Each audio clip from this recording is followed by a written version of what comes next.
What's really interesting is that I could not have scripted my travel and my journey into the environmental movement any other way. One would think that, you had to really lay out a heavily complex character and growth in the environmental movement. You would try to write a script like this, and it would be really hard. But indeed, the reality is that my journey comes from my family's sense of home place and a civil rights struggle, a migration struggle and pressure, dealing with the pressures of racism, while at the same time maintaining human dignity, but also maintaining a connection with their love of the natural beauty and wonders. A lot of folks believe that the environment and the environmental movement is culturally a white thing. But it's actually, in the words of Wendell Berry, farmers are really the first environmentalists. They're the first naturalists. They're the ones who are in tune with the seasons of the land, and their life, their culture, their rhythms are shaped by the environment and the seasons. And my culture, custom, and heritage, which is rich and deep in such traditions of rural farmers, is anchored right here and begins here at Haygood Mill. My story begins here at Haygood Mill.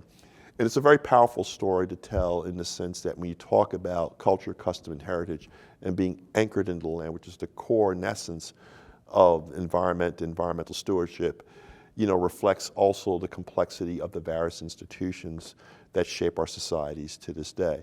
And so you cannot talk about environmentalism without talking about race. You cannot talk about environmental stewardship without talking about how mankind lived in harmony with the land. And down here, down south, environmental stewardship, if farmers were the stewards of the land, the slaves were the stewards of the land. So it's a very powerful, deeper dig. And so, but my ancestors who came here by force, the forced nations who were slaves, it took another agrarian set of people from Africa, from the West Coast. My ancestors descended from the Gold Coast of Africa, primarily Ghana and Benin, and were brought here to, as they say, serve as slave labor to one of the most wealthiest, and eventually, because of slavery, become quite wealthy landowners in upcountry, and that's Benjamin Haygood. So my tradition and my connection is that of culture, custom, and heritage. It's a culture, custom, and heritage, and love and respect of the environment that is anchored in slavery. It is, knowing that origin and root, gives me very powerful and unique insights, but also how I view the land and humanity's relationship and harmony in conjunction with the land, because it's through our stewardship of the land that my family was able to survive for generations.